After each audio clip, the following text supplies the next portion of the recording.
ആൾക്കൂട്ടത്തെ തനിച്ചാക്കി ആൾക്കൂട്ടത്തിൻ്റെ നായകൻ വിടവാങ്ങിയിട്ട് ഒരാണ്ട്.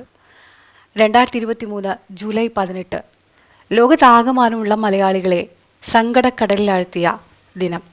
ജനപ്രിയ നായകൻ ഉമ്മൻചാണ്ടി വിയോഗമാണ് അന്ന്. പിന്നീട് ഇങ്ങോട്ടൊരു വർഷം തിരിഞ്ഞു നോക്കുമ്പോൾ അദ്ദേഹത്തിൻ്റെ അസാന്നിധ്യമാണ് എല്ലാ മേഖലകളിലും. ആ വിടവ് നികത്താനാകില്ല എന്ന് ഉറപ്പാക്കിയ ഒരാണ്ട്. പുതുപ്പള്ളി പള്ളിയിലെ കല്ലറയ്ക്ക് മുന്നിൽ കത്തുന്ന ഓരോ ദീപനാളത്തിനും പറയാനുണ്ടാവും അദ്ദേഹത്തിൻ്റെ സ്നേഹത്തിൻ്റെയും കരുതലിൻ്റെയും കഥകൾ.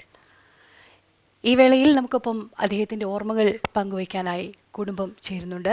അദ്ദേഹത്തിൻ്റെ പ്രിയ പത്നി മറിയാമ്മ ഉമ്മൻ, ഒപ്പം മകളും സാമൂഹ്യ പ്രവർത്തകയുമായ ഡോക്ടർ മറിയ ഉമ്മൻ, കൊച്ചുമകൻ എഫിനോവ ഉമ്മൻ റിച്ചി എന്നിവരാണ് നമുക്കൊപ്പം അദ്ദേഹത്തിൻ്റെ ഓർമ്മകൾ പങ്കുവയ്ക്കാനായി ചേരുന്നത്. സ്വാഗതം. ഞാനിപ്പോൾ പറഞ്ഞതുപോലെ ഒരാണ്ട് കടന്നു പോവുകയാണ്. എല്ലാ മേഖലകളിലും നോക്കിയാൽ നമുക്കറിയാം ഒരുപാട് മാറ്റങ്ങൾ ഈ ഒരു വർഷത്തിനിടയ്ക്ക് കടന്നുപോയി. എല്ലാ മേഖലകളിലും അദ്ദേഹത്തിൻ്റെ ഒരു അസാന്നിധ്യം അത് മുഴച്ചു നിൽക്കുക തന്നെയാണ്. ആ ഒരു വിടവ് നികത്താൻ പറ്റാത്തൊരു വിടവാണെന്ന് എല്ലാവരും തിരിച്ചറിഞ്ഞ ഒരു വർഷമാണ് പോയത്. ഒരു സമൂഹത്തിന് മുഴുവൻ വലിയ രീതിയിലുള്ള ഒരു നഷ്ടം ഫീൽ ചെയ്യുമ്പോൾ നമുക്കറിയാം കുടുംബത്തിന് അത് എത്രത്തോളം ആയിരിക്കും എന്നുള്ളത്. എങ്ങനെയാണ് അദ്ദേഹത്തിൻ്റെ ഒരു മിസ്സിങ് ഈ ഒരു വർഷം? നിങ്ങൾക്കെല്ലാവർക്കും ഫീൽ ചെയ്യുന്നത് പോലെ അതിൻ്റെ എത്രയോ ഇരട്ടി എനിക്ക് ആ ശൂന്യതയുണ്ട്. പക്ഷേ അത് ശൂന്യതയുടെ എന്നെ സംബന്ധിച്ചൊരു ഭാര്യയല്ലേ, അതെൻ്റെ അവസാനം വരെ എത്ര ആളും എൻ്റെ കൂട്ടിൽ തന്നെ കാണും. പക്ഷേ സാധാരണ ഇതിൽ നിന്ന് വ്യത്യസ്തമായിട്ട് എനിക്ക് ആ ശൂന്യത വരുമ്പോഴത്തേക്ക് നികത്താനായിട്ട് ഒരുപാട് ആൾക്കാരെ, മക്കളുടെ സ്നേഹം, ആൾക്കാരുടെ സ്നേഹം, പിന്നെ അതുപോലെ സന്ദർഭങ്ങളൊക്കെ വരുമ്പോഴത്തേക്ക് നമ്മുടെ ആ ദുഃഖത്തിൻ്റെ ആ ദുഃഖഭാവം എന്നുള്ള എനർജി, ആ നെഗറ്റീവായിട്ടുള്ള എനർജി അങ്ങോട്ട് പോസിറ്റീവ് എനർജി ആയിട്ട് മാറ്റപ്പെടുക. അവിടെ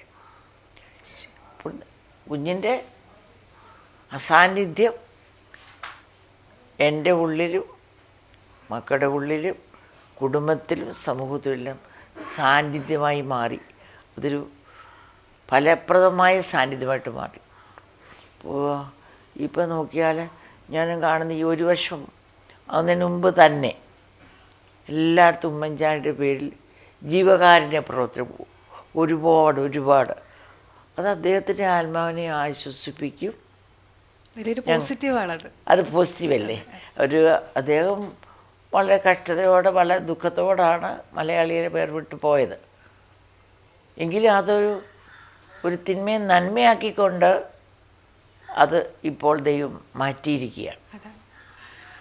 മക്കളെ സംബന്ധിച്ചിടത്തോളം വലിയൊരു നഷ്ടം തന്നെയാണ്. എനിക്കറിയാം അദ്ദേഹത്തിൻ്റെ രോഗാവസ്ഥയിലൊക്കെ കൂടെ ഉണ്ടായിരുന്ന ആളാണ് ശ്രീമതി മറിയ. എങ്ങനെയാണ് ഈ ഒരു വർഷം താങ്കളെ സംബന്ധിച്ചിടത്തോളം കടന്നു പോകുന്നത്? അപ്പം മരിച്ചതിൻ്റെ വിടവ് എനിക്കിപ്പോഴും കവറപ്പ് ചെയ്യാൻ പറ്റിയിട്ടില്ല. പക്ഷേ ഈ പറഞ്ഞ പോലെ, അമ്മ പറഞ്ഞ പോലെ നമ്മൾ ഒരുപാട് കാര്യങ്ങളിലേക്ക് ഇറങ്ങിച്ചെന്നു. ഇപ്പം എൻ്റെ ഒരു ലൈഫ് സ്റ്റൈൽ പറയുകയാണെങ്കിൽ Monday to Friday office, Saturday Sunday completely ഓരോ വർക്കായിട്ട്, ഒന്നല്ലെങ്കിൽ വേറൊരിതിപ്പം ഒരുപാട് പേരുമായിട്ട് അസോസിയേറ്റ് ചെയ്യാൻ പറ്റും. കൂടുതലും ചാരിറ്റിയാണ്, അല്ലാതെ വേറൊരു മേഖലയല്ല. അപ്പോൾ ശനിയും ഞായറും അപ്പം അങ്ങനെ അങ്ങ് പോകുന്നതുകൊണ്ട് ആ തിരക്കിൻ്റെ ഇടയിൽ അങ്ങ് സബ്സൈഡ് ചെയ്തു പോകുന്നു എന്ന് വേണമെങ്കിൽ പറയാം. പക്ഷെ എന്നാലും ഒരിക്കലും ആ വിടവ് ഇതുവരെ നികത്താൻ പറ്റുമെന്നും തോന്നുന്നില്ല. പിന്നെ നമുക്കൊരാശ്വാസം അതാണ് നമുക്ക് ലഭിക്കുന്ന. ഈ പറഞ്ഞ പോലെ ആളുകളിപ്പം എന്നെ കാണുന്നത് മറിയ ഉമ്മനായിട്ടല്ല, ഉമ്മൻചാണ്ടിയുടെ മകളായിട്ട് മാത്രമാണ് കാണുന്നത്. അപ്പം അവർ അപ്പയെ കണ്ടതുപോലെ തന്നെ നമ്മളോട് സ്നേഹം കാണിക്കുന്നു, കെട്ടിപ്പിടിക്കുന്നു, ഉമ്മ വയ്ക്കുന്നു. അതൊക്കെ കാണുമ്പോഴും അതൊക്കെ ചെയ്യുമ്പോഴും നമുക്ക് ഭയങ്കരമായ ഒരു ആശ്വാസം കിട്ടും. അപ്പം അതിൽ വേറെ നമുക്ക് ഓപ്ഷൻ ഇല്ലല്ലോ.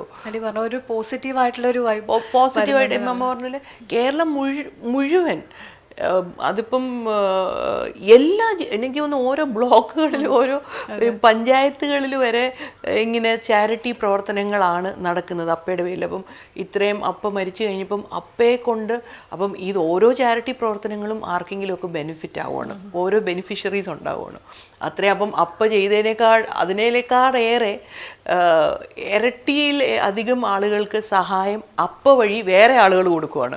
പണ്ട് അപ്പ നേരിട്ട് ചെയ്തെങ്കിൽ അപ്പയുടെ മരണം കൊണ്ട് അതിനേക്കാളേറെ ആളുകളെ മറ്റുള്ളവർ അപ്പയുടെ പേരിൽ സഹായിക്കുന്നു.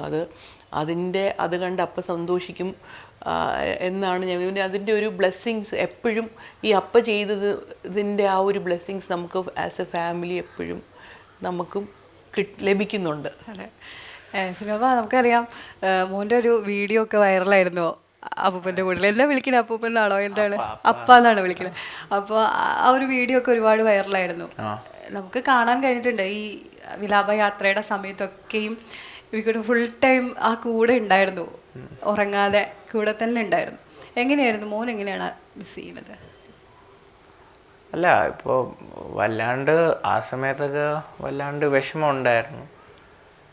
പിന്നീട് അതിനുശേഷം ഫുൾ കുറേ പരിപാടികളും ഒക്കെ അപ്പയുടെ പേരിൽ, ഇപ്പോൾ അമ്മ പറഞ്ഞ പോലെ കുറേ ചാരിറ്റി പ്രവർത്തനങ്ങൾ അമ്മയുടെ കൂടെ പല സ്ഥലത്തും പോവുകയും ചെയ്തായിരുന്നു അപ്പയുടെ പേരിലുള്ള പരിപാടികൾ. അപ്പോൾ എപ്പോഴും ആ ഒരു മിസ്സിങ് ഉണ്ടായിരിക്കും. പക്ഷേ എന്താ പറയാ, അതാണ് ആബ്സെൻസിലും പ്രസൻസ് ഉണ്ടാവുക എന്നുള്ള ഒരു ബ്ലെസ്സിങ് അതാണ്. ഈ പറഞ്ഞ പോലെ ജീവിച്ചിരുന്ന ഉമ്മൻചാണ്ടിയേക്കാൾ ശക്തനാണ് ഇപ്പോഴത്തെ ഉമ്മൻചാണ്ടി എന്ന് പറയുന്നത്. അത് എല്ലാവരും പറയുന്ന ഒരു കാര്യമാണ്. അദ്ദേഹം കൊടുത്ത ആ ഒരു സ്നേഹവും കരുതലും ഒക്കെ ഇപ്പോൾ ഇരട്ടിയായിട്ടാണെന്ന് തോന്നുന്നു അല്ലേ കുടുംബത്തിന് കിട്ടുന്നത്? അതെങ്ങനെയാണ് അത് ഫീൽ ചെയ്യുന്നത്? തീർച്ചയായിട്ടും അങ്ങനെ തന്നെയാണ്. ഞാൻ ഈ ലോക്സഭാ തിരഞ്ഞെടുപ്പ് പ്രമാണിച്ച് ഇങ്ങനെ ഇറങ്ങേണ്ടി വന്നു. ഞാനൊരു രാഷ്ട്രീയം ഇഷ്ടപ്പെടുന്ന ഒരാളുമല്ല. പക്ഷേ സാഹചര്യം കൊണ്ട് അങ്ങനെ പോയി. പക്ഷേ അപ്പോഴേ എനിക്ക് മനസ്സിലായത്, ഇവിടെ ചെന്നാലും 10-15 മിനിറ്റ് അരമണിക്കൂർക്ക് സെൽഫി എടുക്കാൻ തള്ളാം. അപ്പം ഞാൻ രാഷ്ട്രീയക്കാരിയല്ല, ഞാൻ കുഞ്ഞ് സഹായിച്ച പോലെ ആരും, പക്ഷെ സപ്പോർട്ടുണ്ട്, ഫുൾ സപ്പോർട്ട്. അപ്പോൾ എനിക്ക് ആ ഒരുപാട് ഈ സ്നേഹത്തിൻ്റെ ഊർജം കിട്ടി. എനിക്ക് ഒരു ദിവസം പോലും 2000 കിലോമീറ്റർ യാത്ര ചെയ്തിട്ട് ഒരുപാട് 30 പ്രോഗ്രാമുണ്ട് ഞാൻ ചെയ്തിട്ട് അവിടെ എല്ലാം പ്രസംഗിക്കാനൊക്കെ പോയിട്ട് ഒരു ദിവസം പോലും ഞാൻ രോഗിയായിട്ട് കിടന്നുമില്ല. എൻ്റെ ആക്ച്വലി എൻ്റെ ഹെൽത്ത് കൂടുക ചെയ്തത്. അത് പോസിറ്റീവ് എനർജി. അപ്പോൾ ആൾക്കാർ തരുന്ന ഉമ്മൻചാണ്ടിയെ കാണുന്ന പോലെ തന്നെ അങ്ങ് കാണുക.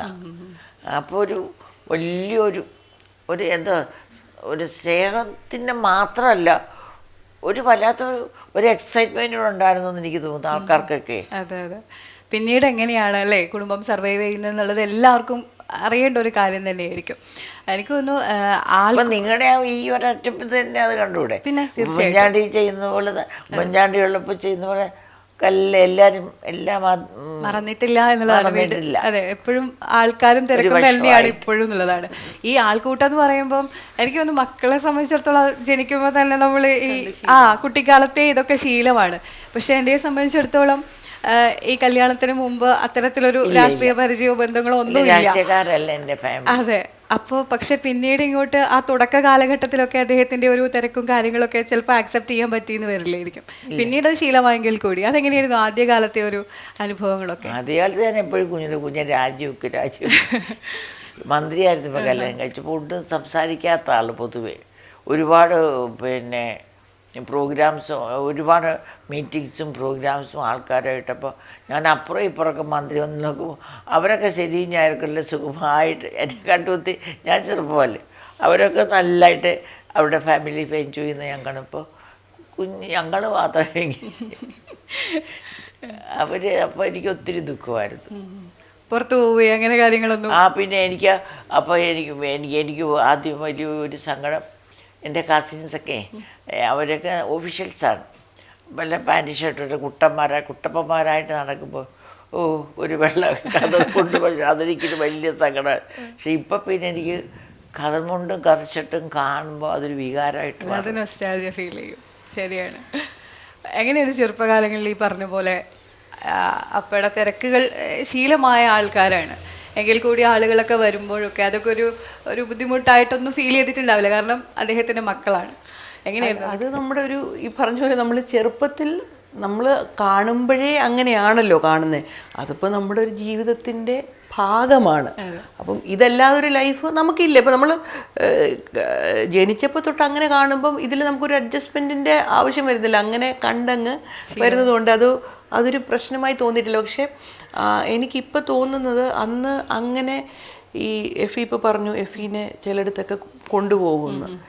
ഞാൻ കണ്ടു വളർന്നത് കൊണ്ടാണ് ഇവിടെ അപ്പയാണേലും അമ്മയാണേലും കേട്ടല്ല വളർന്നത്, കണ്ടു വളർന്നത് കൊണ്ടാണ് എനിക്ക് അങ്ങനെ ചെയ്യാൻ പറ്റുന്നത്.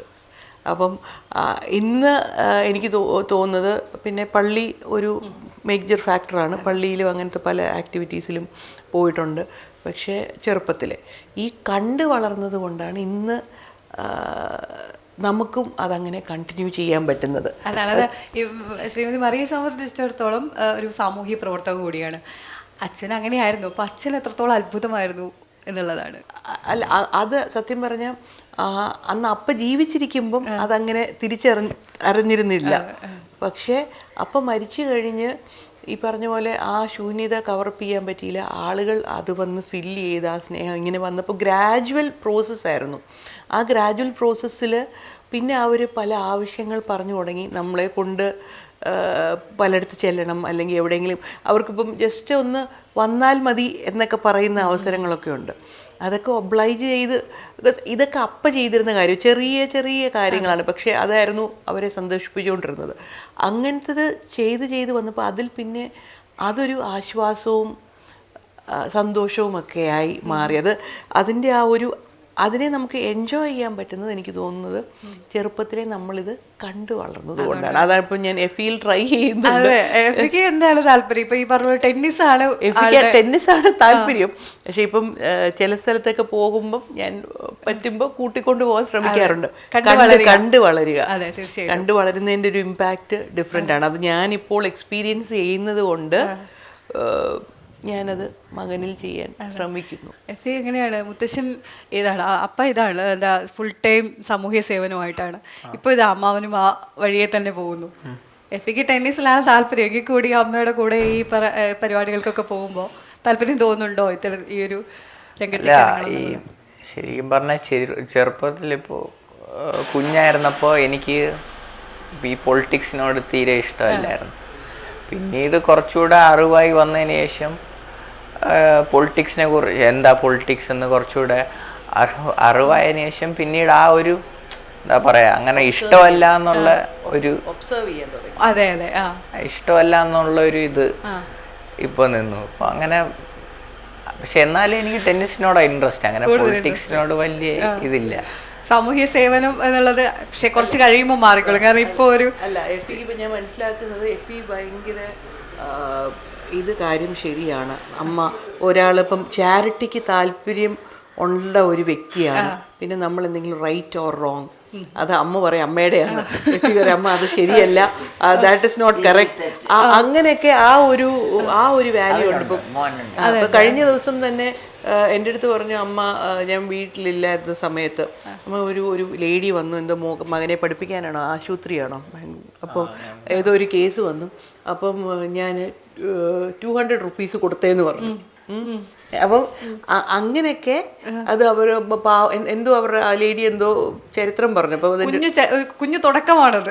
അതെ. അപ്പോൾ എനിക്ക് സത്യം പറഞ്ഞാൽ അങ്ങനെ ഞാൻ ചോദിച്ചെങ്കിലും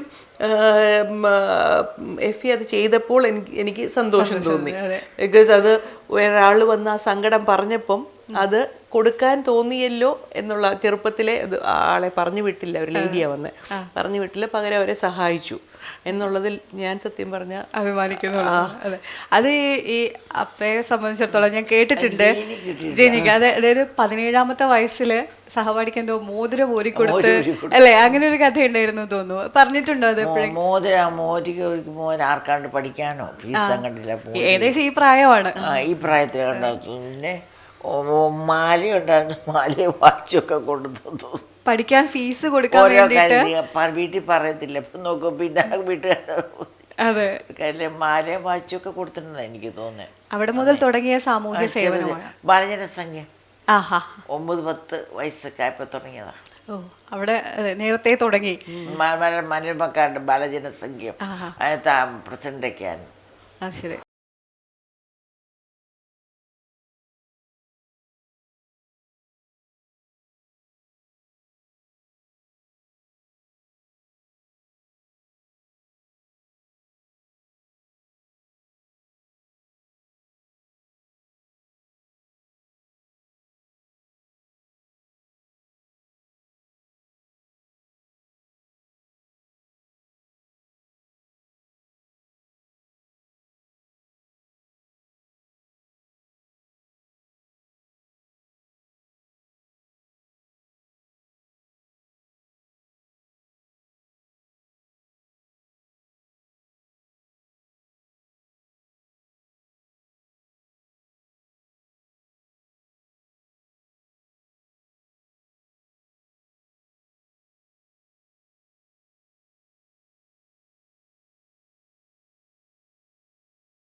മാതൃകയാക്കാൻ വേണ്ടിയിട്ടാണ് ഇപ്പോൾ കക്ഷി രാഷ്ട്രീയ ഭേദമന്യേ ആളുകൾ ശ്രമിക്കുന്നത് എന്നുള്ളതാണ്.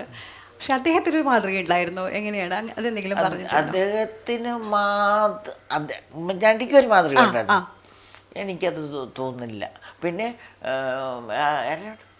ഏതാണ്ട് രാഷ്ട്രീയം ആരാണ്ടൊക്കെ പൻപള്ളി മേനോ ആണോ എന്നാന്ന് എനിക്ക് പൻപള്ളി മേനോ. പിന്നെ മാതൃക പുള്ളി ഏറ്റവും ഇഷ്ടപ്പെടുന്ന മഹാത്മാഗാന്ധി തന്നെയാണ്. അതെ അതെ, ആ പാതയാണ് രാഷ്ട്രീയ മാതൃകയിൽ മഹാത്മാഗാന്ധി തന്നെയാണ്. ഓക്കെ. പിന്നെ ഈ ചാരിറ്റിയുടെ പ്രശ്നത്തിൽ ഞാൻ തോന്നുന്നു ആദ്യത്തെ അവസാനത്തെ ഇത്ര വലിയൊരു ഫിനോമിന ഉമ്മൻചാണ്ടി. അതെ, തീർച്ചയായിട്ടും. അതിനകത്ത് മുമ്പൊരു മാതൃക യേശുക്രിസ്തു മാത്രം കാണും. ശരിയാ, വലിയൊരു വിശ്വാസി കൂടിയായിരുന്നു അല്ലേ. എന്തൊക്കെ പറഞ്ഞാലും ആ വിശ്വാസം മുറുകെ പിടിച്ചാണ് അദ്ദേഹം എല്ലാ ഞായറാഴ്ചകളിലും വിടാതെ, എത്ര തിരക്കുണ്ടെങ്കിലും അദ്ദേഹം ഓടിപ്പോവുമായിരുന്നു പുതുപ്പള്ളിയിലേക്ക്. ആ ഓർമ്മകളൊക്കെ എങ്ങനെയാണ് ആൻറ്റി എങ്ങനെയാണ് അതൊക്കെ പങ്കുവെക്കുന്നത്? അദ്ദേഹം ഇപ്പം ചെല്ലുമ്പോഴൊക്കെ പിന്നെ കല്യാണം കഴിഞ്ഞ് ചെല്ലുന്ന ആ സമയങ്ങളിലൊക്കെ ഉമ്മൻചാണ്ടിയുടെ മകൻ്റെ മറ്റേ കുരിശിൻപൂട്ടി ചെന്ന് നേർച്ചയൊക്കെ ഇട്ട് പ്രാർത്ഥിച്ചിട്ട് പോകും. അപ്പം കുർബാനയുടെ അത്ര വലിയ ഇത് കാണിച്ചിട്ടില്ല. എന്നാലും പള്ളി പോകാതെ ഞായറാഴ്ച ദിവസം ഒരു സ്ഥലത്തും പോകത്തില്ല. അത് കഴിഞ്ഞ് കുറേയധികം ഞാൻ പ്രാർത്ഥിച്ചു. അങ്ങനെ അദ്ദേഹം ഈ പള്ളി പോകാൻ തുടങ്ങി. പിന്നെ എനിക്ക് വരാത്തപ്പോൾ ഞാനൊക്കെ മാറ്റി വെക്കും. ഉമ്മൻചാണ്ടി ഒരിക്കലും മാറ്റി വെച്ചിട്ടില്ല. കേരളത്തിൽ ഉണ്ടെങ്കിൽ കൃത്യമായിട്ട് പുതുപ്പള്ളി പള്ളി വന്നിരിക്കും. ആദ്യ സർവീസ് കഴിഞ്ഞ ആഴ്ച ഞാൻ സാധാരണ ഈ ഫസ്റ്റ് സർവീസിന് പോകാതെ 6 മണിക്ക് തുടങ്ങും. അപ്പോൾ എനിക്ക് ഞാൻ ഇന്ന് രാത്രി എന്നും ശനിയാഴ്ച പണ്ടൊക്കെ ഈ ശനിയാഴ്ച ആൾക്കൂട്ടം ഉണ്ടായിരുന്നു. അപ്പോൾ അത് ഞാൻ പറഞ്ഞ് നിർത്തി എന്തായാലും അവസാനം നിർത്തിയെന്ന് തോന്നുന്നു, ഞായറാഴ്ച മാത്രമാക്കി. അപ്പോൾ ഒരു 12-1 മണിയായിട്ട് വന്നിട്ട് പിന്നെ 4:30 എഴുന്നേൽക്കും. 4-5 മണിയായി എഴുന്നേച്ച് പേപ്പറൊക്കെ വായിച്ചിട്ട് 5:45 ഫസ്റ്റ് സർവീസിന് പോകും. ഞാൻ കഴിഞ്ഞ ആഴ്ച എനിക്ക് ഫസ്റ്റ് സർവീസിന് എൻ്റെ ഫാദറിൻ്റെ ഓർമ്മയായിരുന്നു. അപ്പം അത് കഴിഞ്ഞ് എനിക്കൊരു പരിപാടി പുത്തൂരുണ്ടായിരുന്നു. അപ്പോൾ അതുകൊണ്ട് ഞാൻ ഫസ്റ്റ് സർവീസ് പോയപ്പോൾ ഞാൻ ഞാൻ വളരെ 1-2 പ്രാവശ്യം കുഞ്ഞുമായിട്ട് ഫസ്റ്റ് സർവീസിന് പോയിട്ടുണ്ട്, അല്ലാതെ ഞാൻ പള്ളിയിൽ പോയിട്ട്. അപ്പം ഞാനത് കുഞ്ഞ് നിൽക്കുന്ന സ്ഥലമെല്ലാം ഓർത്തു. അതെ, ഈ ലോക്സഭാ തെരഞ്ഞെടുപ്പ് വന്നപ്പോഴേ എല്ലാവരും കാര്യമായിട്ട് ഇറങ്ങിയൊരു സമയമായിരുന്നു. കാരണം ഉമ്മൻചാണ്ടി സാറിൻ്റെ വലിയൊരു അസാന്നിധ്യം നിലനിന്ന സമയമായിരുന്നു ഈ ലോക്സഭാ തെരഞ്ഞെടുപ്പ് എന്ന് പറയുന്നത്.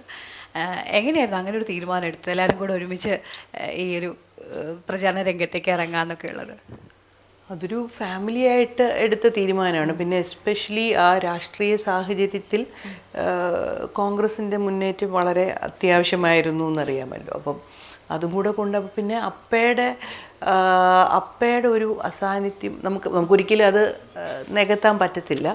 അപ്പോൾ അത് ചാണ്ടിയും നമ്മളെല്ലാവരും കൂടെ ഫാമിലി ആയിട്ട് ഇവരെല്ലാവരും കൂടെ ഡിസൈഡ് ചെയ്തതുകൊണ്ട് അങ്ങനെ ഇറങ്ങിയതാണ്. അതെ, ഈ പറഞ്ഞ പോലെ ജനസമ്പർക്ക പരിപാടി എന്ന് പറഞ്ഞത് വലിയൊരു സംഭവം, മഹാസംഭവമായി മാറിയ ഒരു ഐക്യരാഷ്ട്രസഭയുടെ വരെ പുരസ്കാരം വരെ അദ്ദേഹം നേടിയിട്ടുണ്ട്. ആ സമയത്തൊന്നും വീട്ടിലുണ്ടാവുകയില്ല അല്ലേ?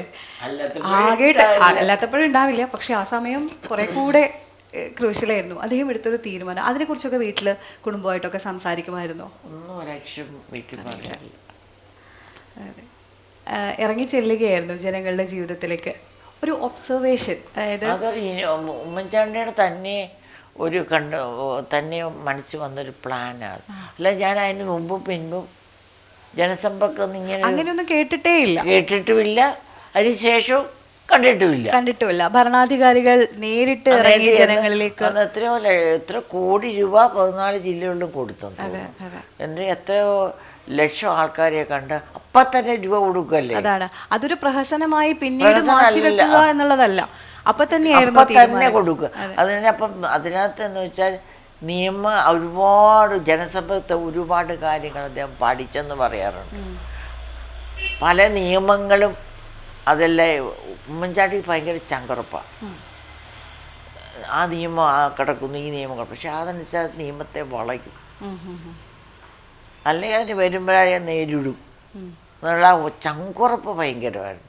ഇവിടെ ഒരു ഇൻ്റർവ്യൂവിൽ ഞാൻ കേട്ടിട്ടുണ്ട്, കാര്യങ്ങളൊക്കെ ചെയ്യുന്നുണ്ട് പക്ഷേ ഇതൊന്നും ജനങ്ങളിലേക്ക് എത്തുന്നില്ല. പലപ്പോഴും പല പരാതികളും വരുമ്പോഴാണ് അറിയുന്നത് ഇത് ജനങ്ങളിലേക്ക് എത്തുന്നില്ല എന്നുള്ളത്. അതിൻ്റെ കാരണം തേടി അദ്ദേഹം ഇറങ്ങി എന്നുള്ളതാണ്. അത് ഞാൻ നേരിട്ട് കൊടുക്കുമ്പോഴത്തേക്ക് ഈ റെക്ടിഫിക്കേഷൻ വരത്തില്ലല്ലോ. അത് അധികാരമുള്ള ആൾ പറഞ്ഞ് കൊടുക്കുക. എന്നിട്ട് അദ്ദേഹത്തിനാണല്ലോ, മുഖ്യമന്ത്രിക്കാണല്ലോ അതിനെ മുഴുവൻ റെസ്പോൺസിബിലിറ്റി. പിന്നെ ആൾക്കാർക്ക് അവർക്ക് ഒഫീഷ്യൽസിനപ്പുറം അതിന് ഒഫീഷ്യൽസിനെ എപ്പോഴും സപ്പോർട്ട് ചെയ്യുന്നൊരു വ്യക്തിയാണ്. ഒരിക്കൽ പോലും ഒരു ഒഫീഷ്യൽ ഒരിക്കലും ഉമ്മൻചാണ്ടി ലെറ്റ് ഡൗൺ ചെയ്തിട്ടില്ല. അതാണ് വലിയൊരു അത് തന്നെയല്ല, കൂടെ വർക്ക് ചെയ്ത മിനിസ്റ്റേഴ്സിനും ഒരിക്കലും അവർക്ക് ആ വകുപ്പിൽ കയറി ഇടപെടുകയോ ഒന്നും ചെയ്തിട്ടില്ല. വീട്ടിലൊരു കാര്യങ്ങളും പറഞ്ഞിട്ടുമില്ല. വീട്ടുകാരും ഞങ്ങളായിട്ട് ഒരു കാര്യത്തിൽ ഇൻവോൾവാക്കിയിട്ടില്ല. ഈ പറഞ്ഞ പോലെ തിരക്കാണ്, എപ്പോഴും ആളിനെ വീട്ടിൽ കിട്ടില്ല. എങ്കിൽ കൂടി ഒരുമിച്ചുണ്ടാവുന്ന ഒരു യാത്രയോ അങ്ങനെയൊക്കെ ആഗ്രഹം ഉണ്ടാവും, പക്ഷേ നടക്കില്ല എന്നുള്ളത് അറിയാം. എങ്കിൽ കൂടെ ഒരുമിച്ചുള്ളൊരു യാത്രയോ അങ്ങനെയൊക്കെ ഉണ്ടായിട്ടുണ്ട്. ചെറുപ്പത്തിലൊക്കെ അവിടെയൊക്കെ പോയിട്ടുണ്ട്. ഇവന് കല്യാണം കഴിക്കും മന്ത്രിയാണ് പോലും എല്ലായിടത്തും എന്നെ കൊണ്ടുപോകായിരുന്നു. പിന്നെ 1983 എൻ്റെ കുഞ്ഞുങ്ങൾ പിള്ളേരുണ്ട് അമേരിക്കയിലേക്ക്. അതൊക്കെ ഒരു ഭർത്താവിൻ്റെ ക്വാളിറ്റി എന്ന് പറയുന്നത്. അമേരിക്കയിലേക്ക് ഉമ്മൻചാണ്ടിക്ക് ഒരു ക്ഷണം ഏതാണ്ട് സ്കീം പ്രകാരം കിട്ടി. അപ്പോൾ കുഞ്ഞ് പോകാമെന്ന് വെച്ചു. അപ്പം എന്നെ കൂടെ കൊണ്ടുപോകണം. അപ്പോൾ അവർ പറഞ്ഞു അതിന് വൈഫിനെ കൊണ്ടുവരാൻ ഒക്കത്തില്ല, ഒരാൾക്കേ പറ്റുള്ളൂ, അങ്ങനെ ഞാൻ വരുന്നില്ലെന്ന്. പിന്നെ എനിക്കൂടെ സാങ്ഷൻ വായിച്ചു ഞങ്ങൾ രണ്ടുപേരും കൂടെ 1 മാസം അമേരിക്ക. നേരത്തെ നമ്മൾ ഇത് ഇൻ്റർവ്യൂ തുടങ്ങുന്നതിന് മുമ്പ് ഒരു കരുതലിൻ്റെ കഥ പറയുകയുണ്ടായി. നിങ്ങൾ രണ്ടുപേരും കൂടെ ട്രെയിനിൽ പോകുമ്പോൾ ഷുഗർ എനിക്ക് ആദ്യമായിട്ട് ഷുഗർ വരുന്നതൊക്കെ ഒരു വലിയ ടെൻഷനാണ്. അയ്യോ ഇതെല്ലാവരും അറിയണം. ഇപ്പം അങ്ങനെ ഈ കാര്യം ഇപ്പം എല്ലാവർക്കും ഷുഗറാണ്, നല്ല ആൾക്കാർക്ക് ഷുഗർ. അന്നത്തെ കാലത്ത് അങ്ങനെയല്ല. അപ്പോൾ എൻ്റെ 56 വയസ്സിൽ എനിക്ക് ഷുഗർ വരുമ്പോഴത്തെ എനിക്കത് ഓർക്കാൻ മേല. ഓ ഇനി വിത്തോട്ട് കുടിക്കണം, ചായ പഞ്ചസായിട്ട് കുടിച്ച് പരിചയമുള്ളൂ. അപ്പോൾ കുഞ്ഞോട് ഇങ്ങനെ പറഞ്ഞപ്പോൾ എങ്ങനെയാണ് കുഞ്ഞെ ഇപ്പോൾ ഒരു വിത്തൗട്ട് ഒരു വിത്ത് പറയണമെന്ന് വെച്ചപ്പോൾ നമുക്ക് രണ്ടും അങ്ങ് വിത്തൗട്ടാക്കിയേക്കാം. അങ്ങനെ അതായത് ഒരിക്കലും എനിക്കൊരു വിഷമം അതിനെക്കുറിച്ച് ഉണ്ടാകേണ്ട. അതുപോലെ പിള്ളേരൊക്കെ പഠിക്കുന്ന കാലത്തും മറിക്കുട്ടിക്കൊക്കെ ഒരു 6ാം ക്ലാസ്സോ 8ാം ക്ലാസ്സോ പഠിക്കുമ്പോൾ പറയും, ആരെങ്കിലും 60% കൂടുതൽ മാർക്ക് വാങ്ങിച്ചാൽ അവർക്ക് അടികൊള്ളു. പിന്നെ അത് മറിക്കുട്ടി ഒരു 10ാം ക്ലാസ് ആയപ്പോഴത്തേക്ക് പറഞ്ഞു, ആരെങ്കിലും ഇനി 80% കൂടുതൽ മാർക്ക് വാങ്ങിച്ചാൽ അവർക്ക് അടി ഉറപ്പാണ്. അതെന്തിനോ ഈ പിള്ളേർക്ക് പരീക്ഷയുടെ ടെൻഷൻ കൊടുക്കാതിരിക്കുക.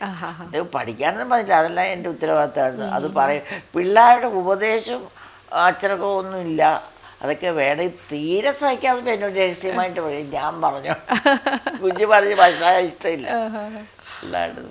എങ്ങനെ അതൊക്കെ ഓർമ്മയുണ്ടോ? എങ്ങനെയാണത്? അതൊക്കെ ഓർമ്മയുണ്ട്. മാർക്ക് കുറച്ച് കുറവാണെങ്കിൽ അപ്പയെ കൊണ്ടാണ് സൈൻ ചെയ്യിപ്പിക്കുന്നത്. പതിയെ വന്ന് അപ്പയെ കൊണ്ട് സൈൻ ചെയ്തിട്ട് പോകും. അമ്മ വഴക്കുറേ അടിക്കുമല്ലോ. അമ്മ എനിക്ക് പഠിക്കണം നിർബന്ധം, പക്ഷെ മാർക്ക് കുറയുന്ന പല കാര്യങ്ങളും മാർക്ക് കുറയും. അന്നത്തെ ഒരു സാഹചര്യം. പിന്നെ അത് ഒത്തിരി ഫാക്ടേഴ്സ്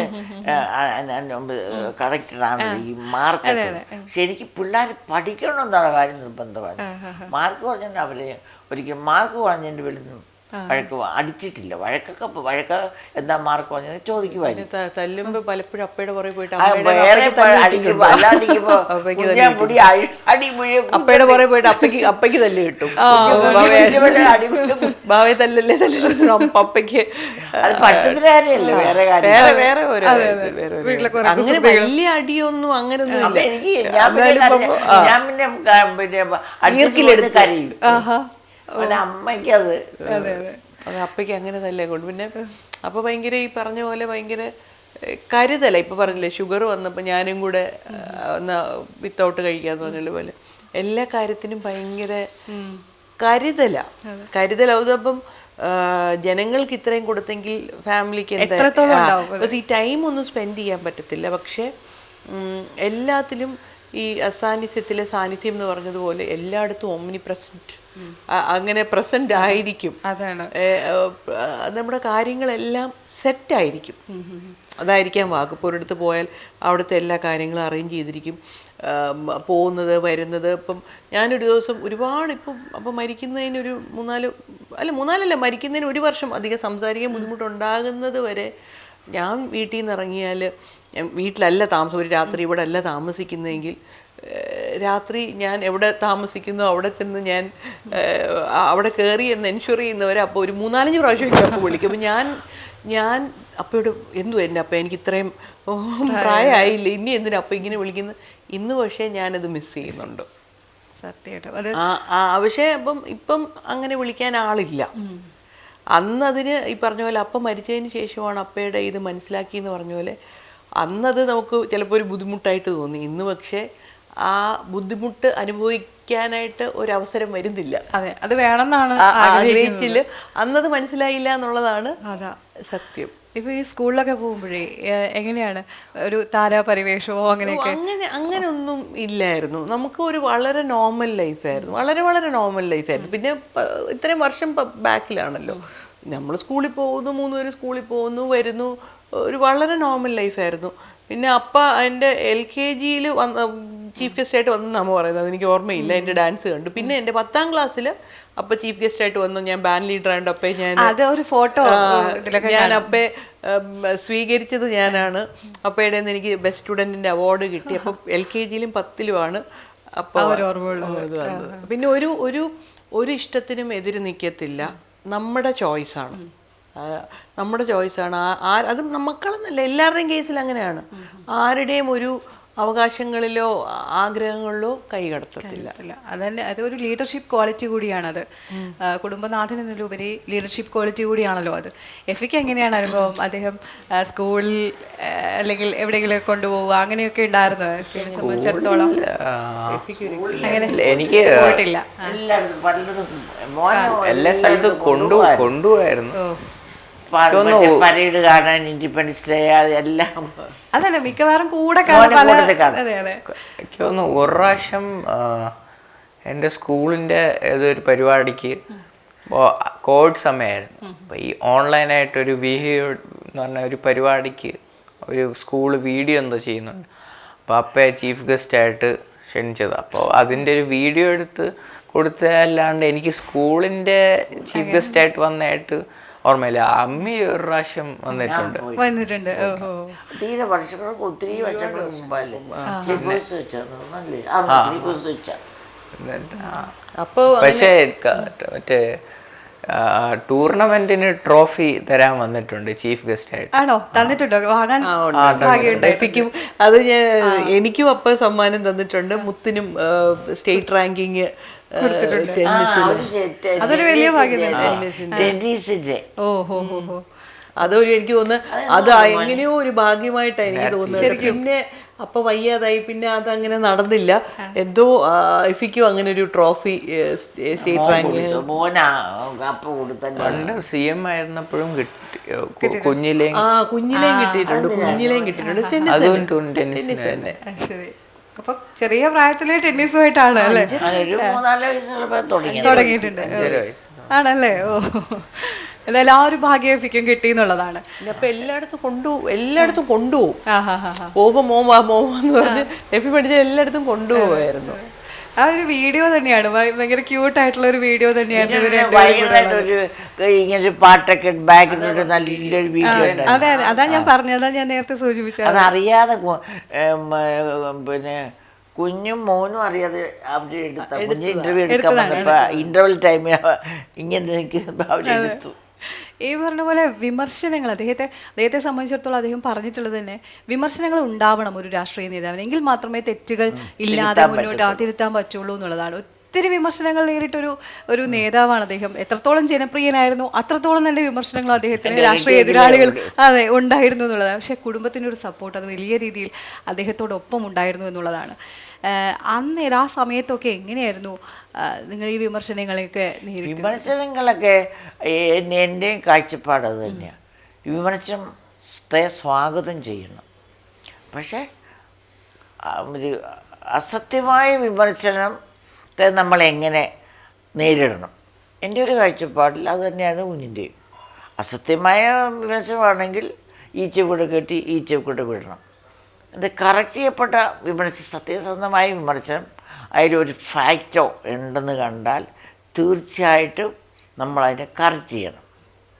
അത് കറക്റ്റ് ചെയ്ത് പറയുന്നതിലും വിഷമിക്കേണ്ട കാര്യമില്ല. പക്ഷെ ദൈവം തന്നൊരു ചാൻസ് ആയിരിക്കും ഇത്, നമുക്ക് തന്നെ ചിലപ്പോൾ തോന്നിയെന്നിരിക്കത്തില്ല. ഇത് എൻ്റെ കാഴ്ചപ്പാട് അത് തന്നെയാണ് കുഞ്ഞിൻ്റെ കാഴ്ചപ്പാട്. പിന്നെ അതർമാൻസ് പോയിൻ്റ് ഓഫ് വ്യൂ ഇത്രയധികം ഇമ്പോർട്ടൻസ് എടുത്ത് ഒരു വ്യക്തിയും ഞാൻ കണ്ടിട്ടില്ല. പിന്നെ ഈ ഉമ്മൻചാണ്ടി ഈഗോ ഇല്ല. അന്ന് അത് ഒരു വലിയ ക്രിട്ടിക്കുണ്ടായില്ല. സുകുമാർ അഴീക്കോട് ഏതാണ്ട് ഒരു സമ്മാനം, എക്സാക്റ്റ് എനിക്ക് ഡീറ്റെയിൽസ് ഒന്നും ഓർമ്മയില്ല, ഏതാണ്ട് അവാർഡ് അദ്ദേഹത്തിന് കിട്ടി. ഉമ്മൻചാണ്ടിയോട് പിണക്ക് വന്നു, ഞാൻ ഉമ്മൻചാണ്ടി കയ്യിൽ നിന്ന് സ്വീകരിക്കത്തില്ലെന്ന് പറഞ്ഞു അവാർഡ്. അപ്പം അദ്ദേഹം പറഞ്ഞ അന്ന് വീട്ടിലെത്തിക്കാവും. അതിൽ അഴീക്കോട് വീട് പോയി. പിന്നെ അവർ തപ്പി വലിയ സുഹൃത്തായി കൊടുക്കും. എനിക്ക് തോന്നുന്നു നേരിട്ട് തന്നെ വാങ്ങിച്ചെന്ന് തോന്നുന്നു. ഞാൻ അദ്ദേഹത്തിൻ്റെ ആ ഒരു ഇൻ്റർവ്യൂ ഉണ്ട്. അപ്പോൾ അദ്ദേഹം പറഞ്ഞു ഞാൻ സ്വീകരിക്കത്തില്ല എന്ന് പറഞ്ഞു. അത് കഴിഞ്ഞൊരു ലെറ്റർ ഉമ്മൻചാണ്ടി എനിക്ക് എഴുതി. ഒരു മുഖ്യമന്ത്രി എന്ന് പറഞ്ഞ ആൾ ഇത്രയും താഴ്മയായിട്ട് ഒരു എഴുതുന്ന കണ്ടിട്ടില്ല എന്ന് പറഞ്ഞു. അത്രയും താഴ്മയായിട്ട് എഴുതിയത് കൊണ്ട് തന്നെ ഞാനത് റിജക്റ്റ് ചെയ്താൽ അത് പുള്ളിക്ക് തന്നെ ഒരു മാനസിക ബുദ്ധിമുട്ടുണ്ടായത് കൊണ്ടാണ് പിന്നെ പുള്ളി അത് വാങ്ങിച്ചത്. ഞാനിപ്പോൾ റീസെൻ്റ്ലി ആ വീഡിയോ കണ്ടു. അദ്ദേഹം തന്നെ പറയുന്നത് അപ്പയുടെ ആ എഴുത്ത് കണ്ടിട്ടാണ്. അത്രയും താഴ്മയായിട്ട് ഒരു മുഖ്യമന്ത്രി എഴുതുക എന്ന് പറഞ്ഞാൽ അത് വളരെ റെയർ ആയിട്ടുള്ള ഒരു ഇതാണ്. അതുകൊണ്ടാണ് അദ്ദേഹം പോയി വാങ്ങിച്ചതെന്ന് തിരുത്തിക്കുക എന്നുള്ളൊരു അല്ലേ, ഏത് വഴി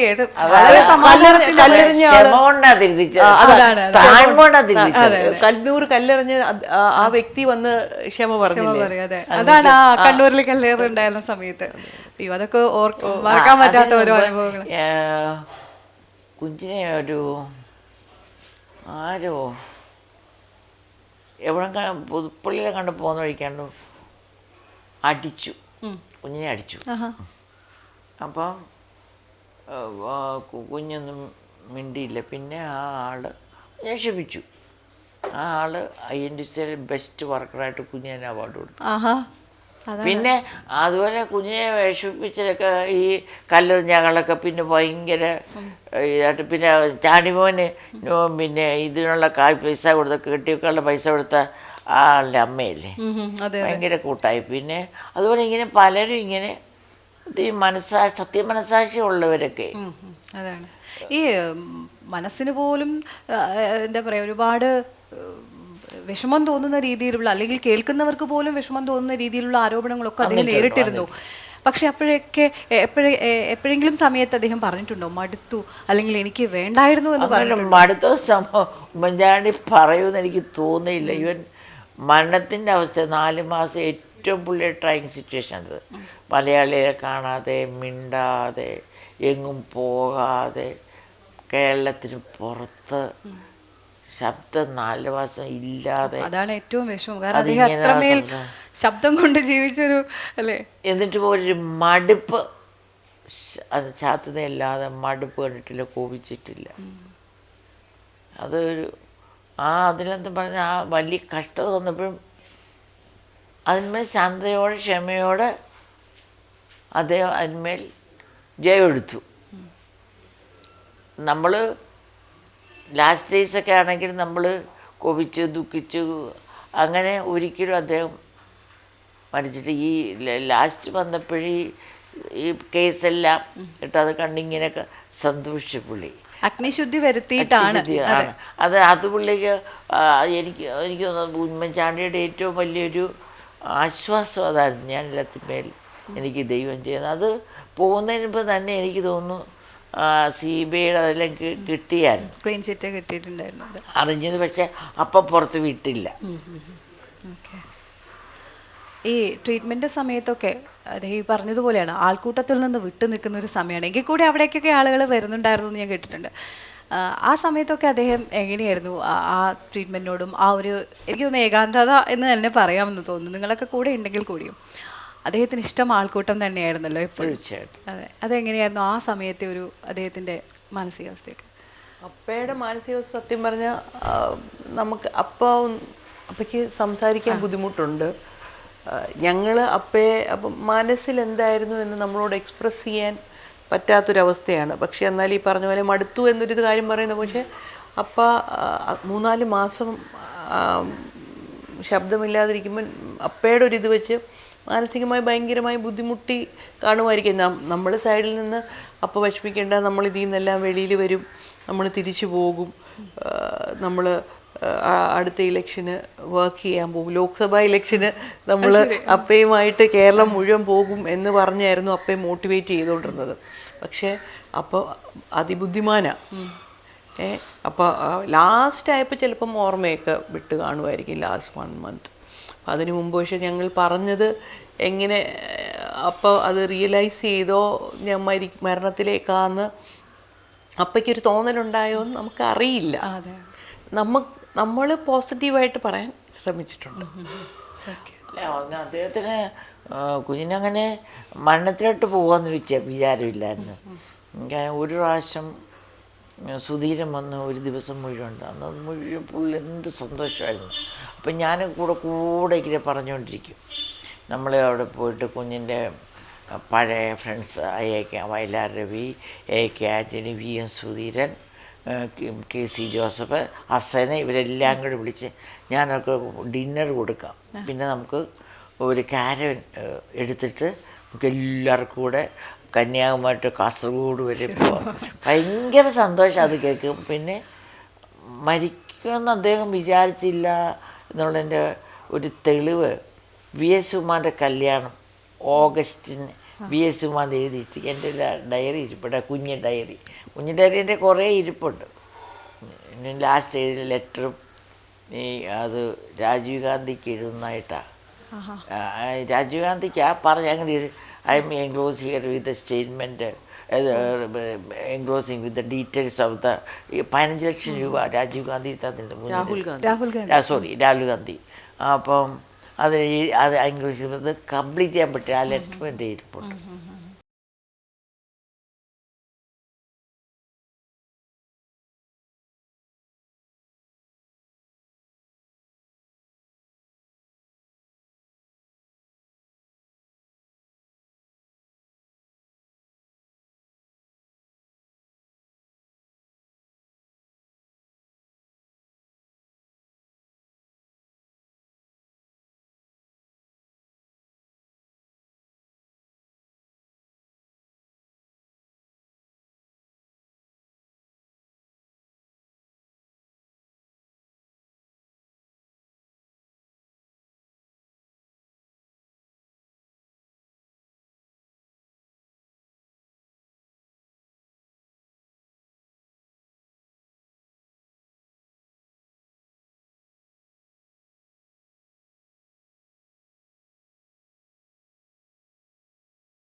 കണ്ണുകൾ നിറയുന്നു. ഈ പറഞ്ഞ ഞങ്ങൾക്കും ഈ കാണുന്ന പ്രേക്ഷകർക്കും ഒക്കെ അങ്ങനെ തന്നെ ആയിരിക്കും അദ്ദേഹത്തിൻ്റെ ഓർമ്മകൾ എന്നുള്ളത്. നമുക്ക് എന്തെങ്കിലും ആ സങ്കടകരമായ അവസ്ഥയിൽ നമുക്ക് പുറത്തേക്ക് വരാൻ തോന്നുന്നു. എങ്ങനെയാണ് അദ്ദേഹം സിനിമകളൊക്കെ ആസ്വദിച്ചിരുന്നു? എനിക്ക് തോന്നുന്നു സിനിമകളൊന്നും അങ്ങനെ കാണാൻ ആസ്വദിച്ചു. സിനിമയ്ക്ക് പോയി ഉമ്മൻചാണ്ടി എനിക്ക് ഞാൻ ഇവിടെ നോക്കുന്നത് എങ്ങനെയാണെന്നറിയോ, ഉമ്മൻചാണ്ടി എൻ്റെ കൂട്ടിൽ തന്നെയുണ്ട്. അത് ഞാൻ കുറേ ബൈബിൾ വേഴ്സെല്ലാം വെച്ചിട്ടുണ്ട്. അപ്പം പിന്നെ എന്നെ സംബന്ധിച്ചിടത്തോളം ഞാൻ 74 വയസ്സായി. പിന്നെ ഞാനും കുറേ നാൾ ഇവിടെ ഇരിക്കുമെന്ന് പ്രതീക്ഷയില്ല. അങ്ങ് പോയി അവിടെ ഞങ്ങൾ ക്രിസ്ത്യൻ ബിലീഫ് അനുസരിച്ച് ഒരു സന്തോഷ സ്നേഹത്തെ വീണ്ടും കാണും ഒന്ന്. പിന്നെ ഉമ്മൻചാണ്ടി എൻ്റെ കൂട്ടത്തിൽ തന്നെയുണ്ട്. ഇവിടെ ഈ തിരി ഇട്ടിരിക്കുകയാണ്, അവിടെ പ്ലേറ്റ് വെക്കും. ഞാൻ 3 നേരവും ഞാൻ ഭക്ഷണം ഞാൻ മനസ്സിൽ ഇങ്ങനെ സംസാരിച്ചുകൊണ്ടിരിക്കും പുള്ളിയുടെ. പിന്നെ അവിടെ ഷർട്ട് തൂക്കിയിട്ടുണ്ട് അകത്ത് ഇങ്ങനെ ഡോറയിൽ. അപ്പം ഉമ്മൻചാണ്ടിയുടെ ഷർട്ട് അങ്ങനെ തൂക്കി ഇടാറുണ്ട്. അപ്പോൾ അങ്ങനെ അപ്പോൾ എനിക്ക് അദ്ദേഹം എൻ്റെ കൂട്ടത്തിലുണ്ട്. അപ്പോൾ ഇങ്ങനെ ഞാൻ എപ്പോഴും മനസ്സിൽ ഇങ്ങനെ സംസാരിച്ചുകൊണ്ടിരിക്കും അദ്ദേഹത്തോട്. അപ്പോൾ എനിക്ക് ആ ഫീലിംഗ് ഇല്ലെങ്കിൽ ഞാൻ ഡിപ്രസ്ഡായിട്ട് ബെഡിൽ നിന്ന് എഴുന്നേൽക്കത്തില്ല. അപ്പോൾ എനിക്കത് വളച്ചു വിടുന്നത് അദ്ദേഹം ദൈവത്തിലാണ്, ഞാൻ ഇവിടെ എൻ്റെ ദൈവിക ചെയ്തതിനോട് ഞാൻ കുർബാന വഴിയും തിരുവചനം വഴിയൊക്കെ ദൈവത്തിലാണ്. അങ്ങനെ രണ്ടും ഒരു സ്ഥലത്താണ് എൻ്റെ കൂട്ടത്തിലുണ്ട്. എൻ്റെ ഞാൻ നേരത്തെ നോക്കിയതാണ്. മുപ്പിരിച്ചട വേഗത്തിൽ അറ്റുപോകത്തില്ല. 3 പിരിച്ചരട്. 3 പിരിച്ചരട് എന്ന് വെച്ചാൽ അത് സഭാപ്രസംഗങ്ങളിലൊരു വാക്യമാണ്. ഭർത്താവ്, ഭാര്യ, ദൈവവും. അത് അറ്റുപോകാൻ പറ്റില്ല. ശരിക്കും പറയുന്നത് അവിടെ കുടുംബജീവിതം ഇല്ല. കുടുംബജീവിതം വേണ്ട, സ്നേഹജീവിതം ഉണ്ടല്ലോ. അവിടെ സ്നേഹ തീരമാണല്ലോ, സന്തോഷത്തിന് തീരമാണല്ലോ. അവിടെ ഞാനും പോകുമല്ലോ. പിള്ളേരെ സംബന്ധിച്ചൊക്കെ ലൈഫ് കിടക്കുന്നു. എന്നെ സംബന്ധിച്ചോളം എനിക്കിനി ആ പാടെയുള്ള ഒരു കല്ലറവാസം എന്നല്ലാതെ വേറെ പ്രത്യേകിച്ച് എൻ്റെ വ്യക്തിപരമായ ജീവിതത്തിൽ എനിക്ക് വേറെ ഒന്നും ഇല്ലല്ലോ മോളെ. പിന്നെ ചെയ്യാവുന്നത്രയും കാലം ആരെയും കൊടുത്തതും കാല് കുഞ്ഞിൻ്റെ ആഗ്രഹങ്ങൾ സാധിപ്പിച്ച്, കുഞ്ഞിൻ്റെ ആഗ്രഹം എന്താണ്, ചാറ്റ് ചെയ്യുക, കാഴ്ചപ്പാട് എന്താണ്, സഹായിക്കുക, താഴ്മയോടെ ജീവിക്കുക. വേറൊരു ലോകം അദ്ദേഹത്തിന് ഇല്ലായിരുന്നു. ഈ പറഞ്ഞ പോലെ ഒരുപാട് കാർട്ടൂണുകളും ഒരുപാട് അദ്ദേഹത്തിനെ ഇമിറ്റേറ്റ് ചെയ്യുന്നതൊക്കെ അല്ല. ഏറ്റവും കൂടുതൽ എനിക്ക് തോന്നുന്നു ഉമ്മൻചാണ്ടി VS അച്യുതാനന്ദൻ, ഈ 2 പേരെയാണ് ആളുകൾ അനുകരിച്ചിരുന്ന ഒരു കാലഘട്ടം ഉണ്ടായിരുന്നു. അതിനൊക്കെ ഇപ്പോഴും ഉണ്ട്. അതെ അതെ, ചെറിയ കുഞ്ഞുങ്ങൾ പോലും എനിക്ക് തോന്നുന്നു അദ്ദേഹത്തിന്റെ ഒരു ഇമിറ്റേറ്റ് ചെയ്തിട്ടുണ്ടായിരുന്നു. അതിനെയൊക്കെ എങ്ങനെയായിരുന്നു അദ്ദേഹം സമീപിച്ചിരുന്നത്? അപ്പോൾ വളരെ പോസിറ്റീവായിട്ടായിരുന്നു ആര് അത് എതിരാളികൾ പറഞ്ഞാലും എതിരായ കാര്യം പറഞ്ഞാലും അപ്പോൾ എല്ലാം വളരെ പോസിറ്റീവ്. അപ്പോൾ ഭയങ്കര പോസിറ്റീവായിട്ടുള്ള വ്യക്തിയാണ് എന്തിലും. അപ്പോഴത്തിന് എന്നോട് പറയും, മോളെ ദൈവം ഒന്നും നമുക്ക് തിന്മയായിട്ട് ചെയ്യത്തില്ല, എല്ലാം നമുക്ക് നന്മയ്ക്കാം. അപ്പോൾ ഒരു കഥയും പറഞ്ഞു തരുമായിരുന്നു, എല്ലാം നന്മയ്ക്കെന്ന്. എല്ലാം നന്മയ്ക്കായി, രാജാവിൻ്റെയും മന്ത്രിയുടെയും കഥ. പക്ഷെ ഏറ്റവും ബേസിക് അപ്പയുടെ തോട്ട് പ്രോസസ്സും അത് തന്നെയായിരുന്നു. എല്ലാം നന്മയ്ക്കാണ്, ദൈവം ചെയ്യുന്നത് എല്ലാം നന്മയ്ക്കാണ്. അതായിരുന്നു അപ്പയുടെ വിശ്വാസവും. ആ നന്മയോട് കൂടി തന്നെ അദ്ദേഹം മടങ്ങി എന്നുള്ളതാണ്.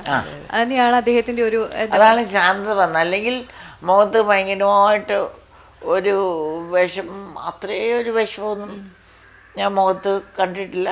ഒരു നിസ്സഹായത പലപ്പോഴും എനിക്ക് വല്ലാത്ത വിഷമം ഉണ്ടാക്കിയിട്ടുണ്ട്. എനിക്ക് ഒരുപാട് വിഷമം ഉണ്ടാക്കിയിട്ടുണ്ട്. അത് തീർച്ചയായിട്ടും കാണും. ഈ ഒരു എൻ്റെ തിങ്കിങ് ആൾ കാണാതിരിക്കുന്നു, അത് ആൾക്കാരെ കാണാതിരിക്കുന്നതിന് ഏറ്റവും എനിക്ക് സങ്കടം വന്ന് ഈ പുള്ളി ഉമ്മൻചാണ്ടിക്ക് ഒത്തിരി ഇത് ഇൻഫെക്ഷൻ ഉള്ളതുകൊണ്ട് ആൾക്കാരെ കാണിക്കാനും മേല, ഈ ട്യൂബ്സെല്ലാം കിടക്കുന്ന സംസാരിക്കാനും മേല, പിന്നെ മലയാളിയെ കാണുന്നുമില്ല. അതൊക്കെ ഒരു അത് ഓർത്ത് നോക്കിയാൽ മോളെ അതൊന്നും ഒരു അന്തം കിട്ടാത്ത. പക്ഷെ ഇതാണ്. പിന്നെ അതിനുശേഷം അദ്ദേഹത്തിൻ്റെ വിയോഗത്തിന് ശേഷം ശ്രീ ചാണ്ടി ഉമ്മൻ, അതൊരു വലിയ ആശ്വാസം കേട്ടോ. ചാണ്ടി ഉമ്മൻ ഇങ്ങനെ വന്നതുകൊണ്ടും അവന് എനിക്ക് കുഞ്ഞ് മരിച്ച ശേഷം മറ്റേ പിള്ളേരൊക്കെ അമ്മമാരോടല്ലേ കിടന്ന് ചാടുന്നത്. അവനെന്നോട് ഒരു വാക്ക് പോലും അതിനുശേഷം ദേഷ്യപ്പെട്ട് പറഞ്ഞിട്ടില്ല. പിന്നെ കുഞ്ഞിൻ്റെ പ്രവർത്തനം തന്നെ അവൻ തുടരുന്നു. കുഞ്ഞത് കണ്ട് സന്തോഷിക്കും. ഒരു ഏകാന്തത എന്നുള്ള ഒരു കാര്യം വരുന്നില്ല. ഏകാന്തത എനിക്കിവിടെ വെച്ച് ഉണ്ടായിട്ടുണ്ട്. പക്ഷെ അതിന് ഞാൻ ഏകാന്തത ഉണ്ടായിട്ടുണ്ട് മോളെ പലപ്പോഴും. പുതുപ്പള്ളി വീട് നിറയെ ആളുകളായിരുന്നു. അതാ അങ്ങനെ ഒരു പുതുപ്പള്ളി വീട് എന്ന് പറയാം. അപ്പോൾ ആരുമില്ലാത്ത ഒരു വീട്ടിൽ പിന്നെ ആഴ്ച എനിക്ക് പ്രെയർ മീറ്റിംഗ് ഉണ്ട്. പിന്നെ ആരെങ്കിലുമൊക്കെ ആവശ്യക്കാർ വരും, രാഷ്ട്രീയക്കാർ വരും, ഫാമിലി ഫ്രണ്ട്സ് വരും. അപ്പോഴൊക്കെ പിന്നെ ഒത്തിരി ഇതുപോലെ പ്രോഗ്രാംസ്, അപ്പോൾ എനർജി വരും. അതാണ്. അല്ലാതെ ഡിപ്രഷൻ എനിക്ക് ഇപ്പോഴും ഉണ്ടാവും. ഞാൻ പറഞ്ഞില്ല, ആ ഒരു തോട്ട് പ്രോസസ് കൂടെ ഞാൻ ഡിപ്രഷൻ ഇല്ലാതാക്കുന്ന ഈ ഒരു എൻ്റെ കൂട്ടത്തിൽ കുഞ്ഞുണ്ട്. അതിനെല്ലാം ഞാൻ എല്ലാ പരിപാടി ഓർമ്മിച്ച് കൊണ്ടിരിക്കുക എൻ്റെ കൂട്ടത്തിലുണ്ട്. അപ്പോൾ ഇത് വെച്ചിട്ട് അവിടെ ഭക്ഷണം കഴിക്കാൻ പോകുമ്പോഴും ഞാൻ മനസ്സിൽ പറയും നമുക്ക് കഴിക്കാം, ഭക്ഷണം കഴിക്കാം. അപ്പോൾ എൻ്റെ കൂട്ടത്തിൽ ഉണ്ടെന്നുള്ള ആ ഒരു ധാരണയിൽ ഞാൻ പോകും. അല്ലെങ്കിൽ എനിക്ക് അത് താങ്ങാൻ പറ്റും. ഇതെന്ന് ഓർത്താൽ എനിക്ക് ഒരു ശകലം ഞാൻ എൻ്റെ കംപ്ലീറ്റ് ഹെൽത്ത് വെപ്പിൻ്റെ പിള്ളേർക്ക് കൂടെ ഞാൻ ഭാരം ഉണ്ടാക്കി വെക്കുന്നത് എനിക്കും ഭാരമല്ലേ. എന്തായാലും ഞാൻ മരിക്കുമല്ലോ, അടുത്തല്ലേ. എല്ലാവർക്കും ഒരു ഇതുണ്ടല്ലോ.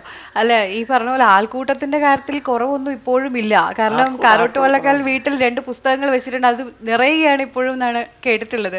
അദ്ദേഹത്തിന് കല്ലറയ്ക്ക് മുന്നിലായ പോലും ഇപ്പോഴും ആൾക്കൂട്ടം തന്നെയാണ്, എല്ലാവരും വന്നുകൊണ്ടിരിക്കുന്നു. അല്ല, ചാണ്ടിമൻ ഇപ്പോഴും നിവേദനം കൊടുക്കുന്നുണ്ട്, കല്ലറ വെക്കുന്നു. അത് എന്നും ചാണ്ടിമൻ എടുത്തിട്ടുണ്ട്. അവൻ്റെ ചാണ്ടിമൻ്റെ ജീവിതം തുടങ്ങുന്നതും ദിവസം തുടങ്ങുന്നു കല്ലറ വന്നിട്ട്. അതെ അതെ, അദ്ദേഹം എടുത്ത് കൊണ്ടുവരും അല്ലേ, മോനെടുത്ത് വീട്ടിൽ കൊണ്ടുപോകും. ഓക്കെ, അതാണ് അവിടെ ആ ഒരു കാര്യം തന്നെ. അതാ കുഞ്ഞിന്റെ കണ്ടിന്യൂഷൻ വരുവാണല്ലോ മോനിൽ കൂടെ. അതെ, അത് ഫീൽ ചെയ്യാറുണ്ടോ ചുറ്റുപാടും ആളുകൾ നിൽക്കുമ്പോ? അതാ എനിക്ക് ആദ്യമായിട്ട് കഴിഞ്ഞ ദിവസം പോയപ്പോൾ അന്ന് കുഞ്ഞിൻ്റെ പ്രതിമ കണ്ണൂരിൽ നിന്ന് അവർ കൊണ്ടുവരുമായിരുന്നേ. അപ്പോൾ ഞാൻ പള്ളിയിൽ പോയിട്ട് നേരെ ചാണ്ടിമോൻ്റെ ആ വീട്ടിലോട്ടാണ് പോയത്. ഞാൻ ആദ്യമായിട്ട് ചാണ്ടിമോനുള്ളപ്പോൾ ഇങ്ങനെ ചെല്ലുന്നത് രാവിലെ വരുമ്പോൾ കുഞ്ഞിൻ്റെ കൂട്ട് തന്നെ ചുറ്റും ആൾക്കാർ കാണാനും. അതെ, കാണാനും ഇവൻ നടപ്പും അവൻ്റെ ഏതാണ്ടൊക്കെ പ്രകൃതി എല്ലാം. പിന്നെ അവന് കുഞ്ഞിനെ സംബന്ധിച്ചോളം കുഞ്ഞിന് മുടി ഇങ്ങനെ ചെയ്യും, പക്ഷേ മോൻ മുടി ചികത്തില്ല. കുഞ്ഞ് കണ്ണാടി നോക്കത്തില്ല, കണ്ണാടി നോക്കാതെ ഇങ്ങനെ ചെയ്യും. അദ്ദേഹത്തിന്റെ ഹെയർ സ്റ്റൈലിന് ഒരു കാലത്ത് അല്ലേ. അതെ, അത് ഒരുപാട്. പിന്നെ മോനെ സംബന്ധിച്ചോളം ഇപ്പോഴത്തെ ചെറുപ്പക്കാരെ പോലെ ഫാഷനോട്ടൊന്നും ഇല്ലല്ലോ, ഒരു ഫാഷൻ ഇല്ലല്ലോ. ചെരുപ്പിടാതൊക്കെ നടക്കുന്ന കുഞ്ഞ് നടക്കും, മോനെ ഓടും. കുഞ്ഞ് ചെരുപ്പിട്ട് നടക്കുമ്പോൾ ചെരുപ്പ് ഇല്ലാതെ നടക്കും.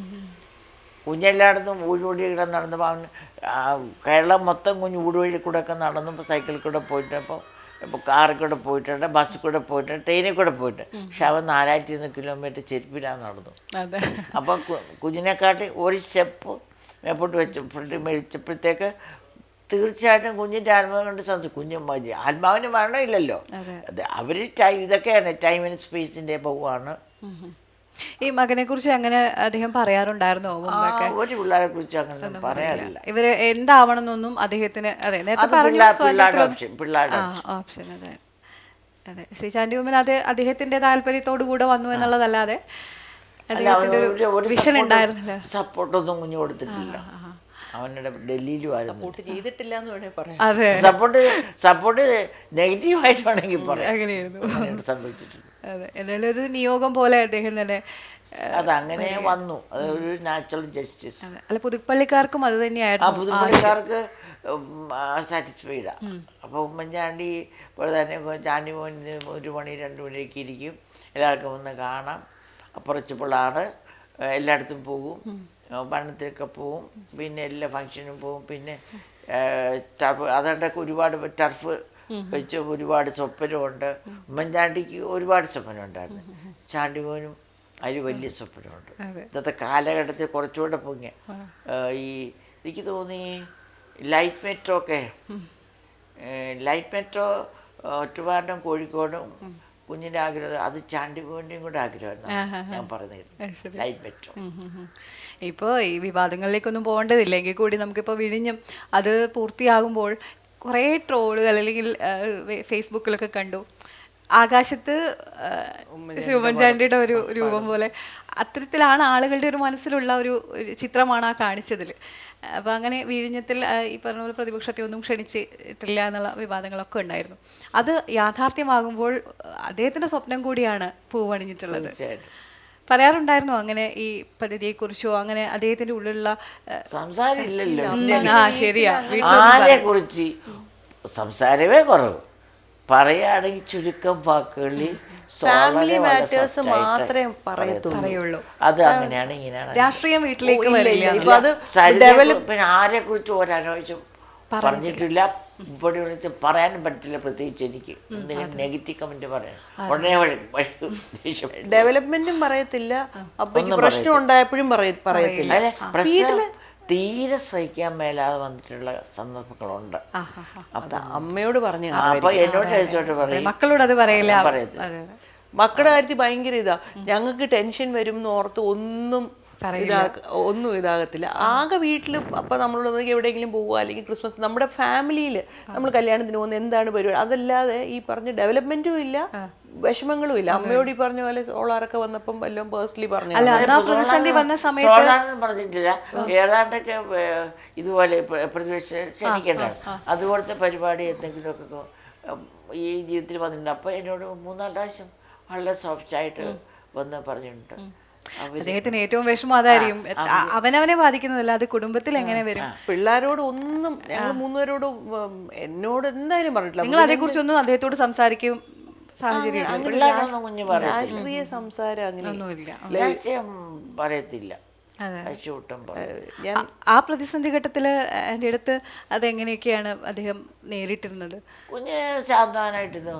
1-2 പ്രാവശ്യം ഇത് പറഞ്ഞപ്പോൾ പറഞ്ഞു, എൻ്റെ കാര്യം എല്ലാവർക്കും അതാരും വിശ്വസിക്കത്തില്ല. 24 മണിക്കൂർ അദ്ദേഹത്തിൻ്റെ ബാത്റൂമിൽ പോലും, ബാത്റൂമിൽ ഫ്രണ്ടിൽ പോലും ആള് പുതുപ്പള്ളി ഒരു പ്രാവശ്യം കണ്ട കുഞ്ഞ് ബാത്റൂമിലോട്ട് പോകുന്ന നേരത്തിൽ ബാത്റൂമിൻ്റെ കഥവ് ചാരി നിൽക്കുക. അത് ഇറിറ്റേഷൻ വരുന്നത് ഞാൻ കണ്ട്. അങ്ങനെയുള്ളൊരു വ്യക്തിയാണ്. എപ്പോഴാണ് ഒറ്റയ്ക്ക്, പിന്നെ ഒരു മുറി ഒറ്റയ്ക്ക് കിടക്കത്തില്ല. കുഞ്ഞിന്റെ പേടിയാ, കിടക്കത്തില്ല ഒരു മുറി ഒറ്റയ്ക്ക്. ഗസ്റ്റ് ഹൗസിൽ ഇപ്പൊ നമ്മളില്ലാതെ പോകുന്ന ഗസ്റ്റ് ഹൗസിൽ അവിടെ ആള് കൂടെ കിടക്കും, അല്ലെങ്കിൽ പോലീസുകാർ കിടക്കും. ആരെയും ഒറ്റയ്ക്ക് കിടക്കത്തില്ല ഒരു മുറി. ശരി, അങ്ങനെ ഒരു ഉമ്മൻചാണ്ടിയെ കുറിച്ച് നമുക്ക് പുതിയൊരു അറിവായിരുന്നു. ചങ്കറപ്പോടെ കാര്യങ്ങൾ ചെയ്യും, പക്ഷെ ഉമ്മൻചാണ്ടി ഒറ്റയ്ക്ക് കിടക്കുന്ന പേടിയാ. ഒരു മുറിക്ക് ഒറ്റ കിടക്കുന്ന രാത്രി. അങ്ങനെയുള്ള ഒരു വ്യക്തിയെ കുറിച്ചാണ് അത്തരത്തിലുള്ള ഒരു പ്രതിസന്ധി. അതൊക്കെ കാലം വായിച്ചു അഗ്നിശുദ്ധി വരുത്തി തന്നെയാണ് അദ്ദേഹം മടങ്ങിയിട്ടുള്ളത്. വലിയ അനുഗ്രഹമാണ്. മരിക്കുന്നതിന് മുമ്പ് തന്നെ അതറിയാൻ പറ്റി. മരിക്കുന്നതിന് മുമ്പ് അതറിഞ്ഞു. വെളിയിൽ വന്നത് പിന്നെയാണെങ്കിലും അല്ല, വെളിയിൽ ഇടയ്ക്ക് ഒരു വാർത്ത CBI വന്നു. വന്നിരുന്നു. വന്ന് ഡിസംബറിലെങ്ങോട്ടൊക്കെ വന്നെന്ന് തോന്നുന്നു. അപ്പൊ അറിഞ്ഞിരുന്നു. പിന്നെ ഏതാണ്ട് ഒരു പ്രാവശ്യം പത്രവാർത്ത വന്നപ്പോൾ ഞങ്ങൾ ഇങ്ങനെ കാണിച്ചു. അപ്പൊ എങ്ങനെയായിരുന്നു മുഖത്തെ ഒരു എക്സ്പ്രഷൻ ഒക്കെ? ഭയങ്കര ഹാപ്പിയാണ്. അതെയല്ലേ. ആക്ച്വലി ഇത്രയും ഇത് വന്നിട്ട് പിന്നെ അത് വാർത്ത കാണുമ്പോൾ നമ്മൾ ക്ലിയർ ആയിട്ടല്ലേ പോകുന്നത്. അപ്പൊ അതൊരു ഭയങ്കര, അതെ, അദ്ദേഹത്തെ സ്നേഹിക്കുന്നവർക്കും അതൊരു വലിയ ആശ്വാസം. അതില്ല എന്ന് എല്ലാവർക്കും അറിയാം. എങ്കിൽ കൂടി അതൊരു വാർത്ത മാധ്യമങ്ങൾ ഏറ്റവും കൂടുതൽ ഈ പറഞ്ഞ പോലെ അദ്ദേഹത്തെ ആക്രമിച്ചിട്ടുണ്ട്. എങ്കിൽ പോലും അദ്ദേഹം കടക്ക് പുറത്ത് എന്ന് മാധ്യമങ്ങളോട് പറഞ്ഞിട്ടില്ല എന്നുള്ളതാണ്. വളരെ സൗഹാർദ്ദപരമായിട്ടാണ് അദ്ദേഹം. ഇപ്പോഴും അതർവൈസ് പോയിട്ട് ഇപ്പൊ അതിന്റെ സ്വാതന്ത്ര്യമുണ്ട്. ഉമ്മൻചാണ്ടിക്ക് വേണമെങ്കിൽ എന്തെങ്കിലുമൊക്കെ ഈ ഉമ്മൻചാണ്ടി എനിക്ക് വളരെ ദുഃഖം ഉണ്ടാക്കിയൊരു കാര്യം, ഉമ്മൻചാണ്ടി എന്ത് ചെയ്താലും അതിന് നെഗറ്റീവായിട്ട് സൈഡ് എഴുതി കാണാറുണ്ട്. പിന്നെ ഓപ്പോസിറ്റ് വാർത്തയെ ഫ്രണ്ടിൽ ഈ ചെയ്ത മുഖ്യമന്ത്രി ഇപ്പം മുഖ്യമന്ത്രിയുടെ കാര്യങ്ങളൊക്കെ ഫ്രണ്ടിൽ വരത്തുള്ളൂ. മറ്റൊക്കെ ചെറിയ ഹോളായിട്ട് സൈഡിലൊക്കെ വരത്തുള്ളൂ. അപ്പോൾ അത് എന്താ ഉമ്മൻചാണ്ടി അത് ഞാൻ കാര്യങ്ങൾ ചെയ്തു, അത് പത്രക്കാർ പറയണമെന്ന് ഇൻസിസ്റ്റ് ചെയ്യാൻ ചിന്ത എനിക്കിപ്പോഴും ഞാൻ അതിനെക്കുറിച്ച് ചിന്തിക്കുന്നത്. അന്നൊന്നും വിഴിഞ്ഞത്തിൽ അത് ഒരു മാധ്യമക്കാരും അതൊന്നും പറഞ്ഞിട്ടില്ല. ജനസഭയ്ക്ക് അതാത് ഡിസ്ട്രിക്റ്റിൽ മാത്രമേ കൊടുത്തിട്ടുള്ളൂ. കേരള ന്യൂസായിട്ട് കൊടുത്ത് ഞാൻ കണ്ടിട്ടില്ല. പിന്നെ എനിക്കേറ്റവും വിഴിഞ്ഞം അതെനിക്ക് ഒത്തിരി സങ്കടം വന്ന് ഞാനിങ്ങനെ ടിവിയുടെ മുമ്പിൽ വലിയ സന്തോഷത്തിന്റെ കാര്യങ്ങൾ അദ്ദേഹത്തെക്കുറിച്ച് ഒരു വാക്ക് പോലും BDJs മുഴുവൻ എല്ലാ ചാനലിലും കാണിച്ചു. അതന്നെയായിരുന്നു എടുത്ത് കാണിച്ചിരുന്നത്. BDJs മാത്രമേ കാണിച്ചുള്ളൂ. ഇവിടുത്തെ പിന്നെ അത് തന്നെയല്ല, കൗണ്ടണിൽ അന്ന് തുടങ്ങി 1000 ദിനം ഇത് പൂർത്തിയാക്കിയിരിക്കും. 1000 ദിനം കഴിഞ്ഞ് എത്ര വർഷമായി പൂർത്തിയാക്കി, ഇപ്പോഴും കിടക്കല്ലേ ബാക്കി പണി. പിന്നെ ഉമ്മൻചാണ്ടിയെക്കുറിച്ച് പറയേണ്ട ഒരു അന്ന് കുഞ്ഞും എപ്പോഴും ഇങ്ങനെ ഭയങ്കരമായ അനാവശ്യമായ ക്രിറ്റിസിസം വരുമ്പോഴും തരം താഴ്ത്തലൊക്കെ വരും ഉമ്മൻചാണ്ടി എന്നോട് ഞാൻ വിഷമിച്ചിരിക്കുമ്പോൾ എന്നോട് പറയും അത് വളരെ സോഫ്റ്റ്, അവർ മാന്യത കാണിച്ചില്ല. മാന്യത കാണിച്ചില്ല. ആ കാഴ്ചപ്പാടും എനിക്ക് തന്നേച്ചാൽ പോയത്. മാന്യത കാണിക്കാത്തത് എന്തുകൊണ്ടാണ്? അവരെന്താ, ചില ആൾക്കാർക്ക് മാന്യത കാണിക്കാൻ പറ്റൂ, അതവിടെ വ്യക്തിത്വത്തിൻ്റെ ഭാഗമാണ് അല്ലേ? അല്ലെ ഈ കൂട്ടത്തിൽ നടന്ന ഒരാളെ നമുക്ക് എന്തെങ്കിലും ഒരു അനാവശ്യം പറയുന്ന പോലും ബുദ്ധിമുട്ടാണ്. ആളെ 56 മുഖത്തിന് 56 വിട്ടിട്ട് ന്യായീകരിക്കാൻ നമ്മുടെ മനസ്സാക്ഷി നമ്മളെ സമ്മതിക്കുമോ? അങ്ങനെയുള്ള വ്യക്തികളിൽ അതിനുശേഷവും ആ വിധവയ്ക്കെതിരായിട്ട് ഒരുപാട് അനാവശ്യങ്ങൾ, ഒരുപാട് അവർക്ക് വേദനിപ്പിക്കുന്ന കാര്യങ്ങൾ അവർക്ക് കിട്ടിയിട്ടുള്ളത്. അപ്പം അങ്ങനെയുള്ളവരിൽ നിന്ന് ഉമ്മൻചാണ്ടിനെ പഠിപ്പിച്ച് നമ്മളത് പ്രതീക്ഷിക്കരുത്. അത് മനസ്സ് പോയിൻ്റു അവർ അംഗീകരിക്കുക, അവരങ്ങനെയാണ്, അവർക്ക് അങ്ങനെ പറ്റൂ. അതാണ് ഉമ്മൻചാണ്ടിയുടെ പോയിൻ്റ് ഓഫ്. അത് തന്നെയാണ് ഇപ്പോഴും ഈ നാളുകളിൽ ഞാനിത് ചകഞ്ഞെടുത്ത ഒരു കാഴ്ചപ്പാടുകൾ. അവർക്ക് അങ്ങനെ പറ്റൂ. അതാണ് ഈ പറഞ്ഞ പോലെ മക്കൾക്ക് പറയാനുള്ളതിനേക്കാൾ കൂടുതൽ ആൻറ്റിക്ക് പറയാനുണ്ടാവും. അപ്പോൾ അദ്ദേഹത്തിൻ്റെ ആത്മകഥ കഴിഞ്ഞ ദിവസം പുറത്തിറങ്ങിയതാണ്. ആൻറ്റി എന്തെങ്കിലും അത്തരത്തിൽ അദ്ദേഹത്തെക്കുറിച്ച് എഴുതാനോ അദ്ദേഹത്തിൻ്റെ കാര്യങ്ങൾ എന്തെങ്കിലും ഒരു പുസ്തകം പുറത്തിറക്കുക അങ്ങനെ എന്തെങ്കിലും ആലോചനയുണ്ടോ? എൻ്റെ ഓർമ്മക്കുറിപ്പ് എഴുതണമെന്നൊക്കെ ഉണ്ട്. പക്ഷേ ഇതുവരെ ഞാൻ ഈ പറഞ്ഞാലും ഈ അവസാന കാലത്ത് ആദ്യത്തെ കാലത്തൊക്കെ ഇത് സന്തോഷം. ഒന്നാമത്തെ കാര്യം ഇതുവരെ നമുക്ക് സമയം കിട്ടിയിട്ടില്ല. പിന്നെ മനസ്സൊന്നും പരുവപ്പെട്ടിട്ടില്ല. മനസ്സ് പരുവപ്പെടാൻ മുറിവുകളെന്ന് കുറച്ചുകൂടെ ഉണങ്ങണം മോളെ. ദൈവം തുണക്കിപ്പം ഉമ്മൻചാണ്ടി മരിച്ച ആ ദിവസത്തെ ഫ്രോസണായിരുന്നു. ഒരു 3 മാസം വരെ ഓൾമോസ്റ്റ് ഫ്രോസണായിരുന്നു. അറിയാം, ആ നിയമസഭാ തെരഞ്ഞെടുപ്പിൻ്റെ ഉപതെരഞ്ഞെടുപ്പിൻ്റെ സമയത്തൊക്കെ ഞാൻ എനിക്ക് തോന്നുന്നു അതൊക്കെ എനിക്ക് വല്ലാത്തൊരു മാനസികാവസ്ഥ. എങ്ങനെയോ ഞാൻ ജീവിച്ചു, അത്രയേ ഉള്ളൂ. അപ്പം അത് കഴിഞ്ഞ് കുറച്ചുകൂടെ കഴിയുമ്പോൾ തീർച്ചയായിട്ടും ദൈവം എന്നെ കുറച്ചുകൂടെ ശക്തിപ്പെടുത്തും. ഇപ്പോൾ ഈ ഇലക്ഷൻ ഒരു വലിയൊരു എനർജൈസറായിരുന്നു കേട്ടോ. ഈ ആൾക്കാരുടെ സ്നേഹം, ഉമ്മൻചാണ്ടി തന്നിട്ട് പോയ വലിയൊരു സമ്പത്ത് ഞങ്ങൾക്കുണ്ട്. ആർക്കും കുടുംബത്തിന് കൊടുക്കാത്ത, അതായത് ഈ മലയാളി സമൂഹത്തിന് മുഴുവൻ സ്നേഹം. ഒരാൾ പോലും കരയാതെ ഇല്ല എന്നുള്ളതാണ്. എല്ലാവരും കരയും, ഇപ്പോഴും കരയും എല്ലാവരും. പിന്നെ ആ സ്നേഹം, ആ കണ്ണുനീര്, എനിക്ക് തോന്നുന്നു ലോകത്തിൽ ആർക്കും ഇത്രയും നീണ്ടു നിൽക്കുന്ന കണ്ണുനീര്. അത് ഈ അദ്ദേഹം ഇവിടുന്ന് പുതുപ്പള്ളിയിലേക്ക് പോകാൻ എനിക്ക് തോന്നുന്നു 3.5 മണിക്കൂർ എടുക്കുള്ളൂ. പക്ഷേ ആ വിലാപയാത്ര അവിടെ 37 മണിക്കൂറാണ് എടുത്തത്. എനിക്ക് കൂടെ ഉണ്ടായിരുന്നല്ലോ അല്ലേ ആ ദിവസങ്ങളിൽ? ഫുള്ളുണ്ടായിരുന്നു, ഞാൻ കണ്ടു. അതെ, എങ്ങനെയായിരുന്നു ആ ഒരു ആളുകൾ പറഞ്ഞ സമയമൊക്കെ നിശ്ചയിച്ച മണിക്കൂറുകളൊക്കെ പിന്നിടുമ്പോഴും പാതയോരത്ത് നിരവധി ആളുകളാണ് അദ്ദേഹത്തെ ഒരു നോക്ക് കാണാനായി കാത്തിരുന്നത്. ഞങ്ങൾ ഇവിടുന്ന് രാവിലെ 7:30 ഇറങ്ങി വൈകിട്ട് 4 മണിക്ക് കോട്ടയത്ത് പ്രോഗ്രാം വെച്ചിരുന്ന. പക്ഷെ ഞങ്ങൾ വെഞ്ഞാറമൂട് കഴിയാൻ 2:30 ആയി. എന്ന് വെച്ചാൽ ആളുകൾ വണ്ടി അനങ്ങാൻ പറ്റണ്ടേ, മുമ്പോട്ട് ഒരു ഇഞ്ച് മൂവ് ചെയ്യുന്ന ആ ഡ്രൈവർമാരെ നമ്മൾ ഒരാൾക്ക് പോലും അപകടം പറ്റാതെ അവിടെ കൊണ്ടുപോയാലും പിന്നെ ആരോ ആദരിക്കുകയോ എന്തോ വിളിച്ച് സംസാരിക്കുകയോ ചെയ്തിരുന്നെന്ന് തോന്നുന്നു. നമുക്ക് അപ്പോഴൊന്നും ഫുൾ റിലേ കട്ടായിട്ടിരിക്കുന്ന അവസ്ഥ. പക്ഷേ ആ ഒരു യാത്ര എന്ന് പറഞ്ഞാൽ ആ വണ്ടിക്കകത്തിരുന്നവർക്ക് അതൊരു അനുഭവമായിരുന്നായിരിക്കാം. ആ വണ്ടിയിൽ എത്ര കൗണ്ട് ഉണ്ടായിരുന്നെന്ന് എനിക്കറിയില്ല. പക്ഷെ അവരുടെ എല്ലാവരുടെയും കണ്ണ് തുറന്ന് കാണും. ഞങ്ങൾക്ക് രാത്രി 2 മണി ഇവിടുന്ന് 2:30 കഴിഞ്ഞ് വെഞ്ഞാറമൂട് ക്രോസ് ചെയ്യാൻ, എന്നിട്ട് പിറ്റേ ദിവസം വൈകിട്ട് 4 മണി എന്നുള്ളത് ഞങ്ങൾ എത്തുന്ന പിറ്റേ ദിവസം രാവിലെ 10 മണിക്കാണ് കോട്ടയം തിരുനക്കര മൈതാനം ടച്ച് ചെയ്യുന്നത്. പിന്നെ അവിടുന്ന് പുതുപ്പള്ളി അനന്തരം 3-4 hours എടുത്തു. എന്നുവെച്ചാൽ ഓരോ സ്ഥലത്തും ആളുകൾ അങ്ങ് തെങ്ങി അങ്ങ് കരയുകയാണ്. ഇപ്പം ഞാൻ ഇപ്പോഴും കരയത് എൻ്റെ അപ്പയായുണ്ടാവും. പക്ഷേ ഇപ്പം യാതൊരു ബന്ധമില്ലാത്ത ആളുകൾ നെഞ്ചത്തടിച്ച് കരയുക, കൈക്കുഞ്ഞുങ്ങളുമായിട്ട് രാത്രി 2 മണി 3 മണിക്കൊക്കെ.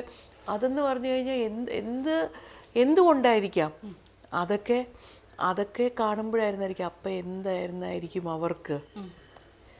എനിക്ക് ഇന്ന് എൻ്റെ അപ്പയെ മിസ് ചെയ്യുന്നത് കൊണ്ടാണ്. അപ്പോൾ യാതൊരു ബന്ധവുമില്ലാത്ത ഒരാൾക്ക് എങ്ങനെ അങ്ങനെ കരയാൻ പറ്റും? What kind of relation they had. ആ ഒരു ഇത് നമുക്ക് അതിനകത്തിരുന്ന ഓരോ മനുഷ്യരെയും ചിന്തിപ്പിച്ച് കാണും.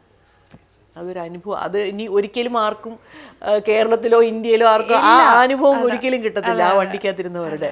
അത്രയും വേറൊരു നേതാവിനും കിട്ടിയിട്ടില്ല. എനിക്ക് തോന്നുന്നു നായനാർക്ക് പിന്നെ കെ കരുണാകരൻ തുടങ്ങിയ ആളുകളുണ്ടായിരുന്നു. പക്ഷേ ഇവർക്കൊന്നും കിട്ടാത്ത ഒരു ഭയങ്കരമായ അത് ഇനി ഒരിക്കലും ആ വണ്ടിക്കകത്ത് ഇരുന്നവരുടെ അനുഭവം ഇനി ആർക്കും കിട്ടത്തില്ല.